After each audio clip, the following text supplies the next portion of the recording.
अध्याय 1 कुरुक्षेत्र के युद्ध स्थल में सैन्य निरीक्षण। धर्मक्षेत्र कुरुक्षेत्रे संवितयुत्सवः मामका पांडवाश्च किं कुर्वत संजय। धृतराष्ट्र ने कहा, हे संजय, धर्मभूमि कुरुक्षेत्र में युद्ध की इच्छा से एकत्र हुए मेरे तथा पांडु के पुत्रों ने क्या किया। तात्पर्य है, भगवद गीता एक बहुपठित आस्तिक विज्ञान है जो गीता महात्मा में सार रूप में दिया हुआ है। इसमें यह उल्लेख है कि मनुष्य को चाहिए कि वह श्री कृष्ण के भक्त की सहायता से संरक्षण करते हुए भगवद गीता का अध्ययन करे और स्वार्थ प्रेरित व्याख्याओं के बिना उसे समझने का प्रयास करें। अर्जुन ने जिस प्रकार से साक्षात भगवान कृष्ण से गीता सुनी और उसका उपदेश ग्रहण किया, इस प्रकार की स्पष्ट अनुभूति का उदाहरण भगवद गीता में ही है।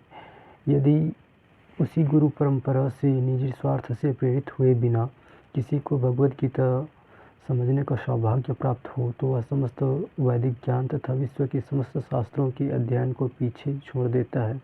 पाठक को भगवद गीता में न केवल अन्य शास्त्रों की सारी बातें मिलेंगी, अपितु ऐसी बातें भी मिलेंगी जो अन्यत्र कहीं उपलब्ध नहीं है। यही गीता का विशिष्ट मानदंड है।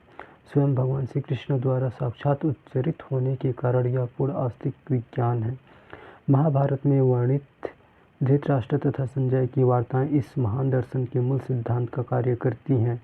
माना जाता है कि इस दर्शन की प्रस्तुति कुरुक्षेत्र के युद्ध स्थल में हुई, जो वैदिक युग से पवित्र तीर्थस्थल रहा है।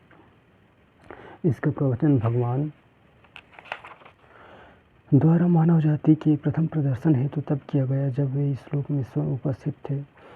धर्मक्षेत्र शब्द सार्थक है क्योंकि कुरुक्षेत्र के युद्ध स्थल में अर्जुन के पक्ष में श्री भगवान स्वयं उपस्थित थे। कौरवों का पिता धृतराष्ट्र ने अपने पुत्रों की विजय की संभावना के विषय में अत्यधिक संदिग्ध था। अतः इसी संदेह के कारण उसने अपने सचिव से पूछा। उन्होंने क्या किया?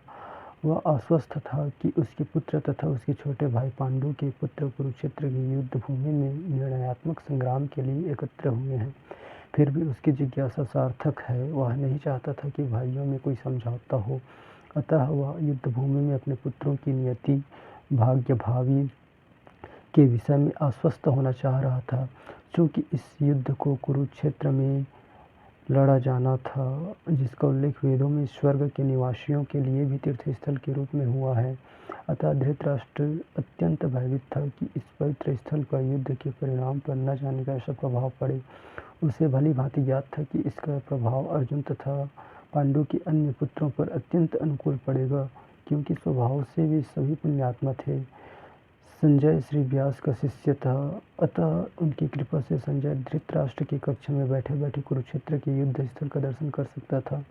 इसीलिए धृतराष्ट्र ने उससे युद्ध स्थल की स्थिति के विषय में पूछा। पांडव तथा धृतराष्ट्र के पुत्र दोनों ही एक वंश से संबंधित है, किंतु यहाँ पर धृतराष्ट्र के वाक्य से उसके मनोभाव प्रकट होते हैं। उसके जानबूझकर अपने पुत्रों को कुरु कहा और पांडु के पुत्रों को वंश के उत्तराधिकार से विलग कर दिया। इस तरह पांडु के पुत्रों अर्थात अपने भतीजों के साथ धृतराष्ट्र की विशिष्ट मनही स्थिति समझी जा सकती है। जिस प्रकार धान के खेत से अवांछित पौधों को उखाड़ दिया जाता है, उसी प्रकार इस कथा के आरंभ से ही ऐसी आशा की जाती है कि जहाँ धर्म के पिता श्री कृष्ण उपस्थित हों, वहाँ कुरुक्षेत्र रूपी खेत में दुर्योधन आदि धृतराष्ट्र के पुत्र रूपी अवांछित पौधों को समूल नष्ट करके युधिष्ठिर आदि नितांत धार्मिक पुरुषों की स्थापना की जाएगी।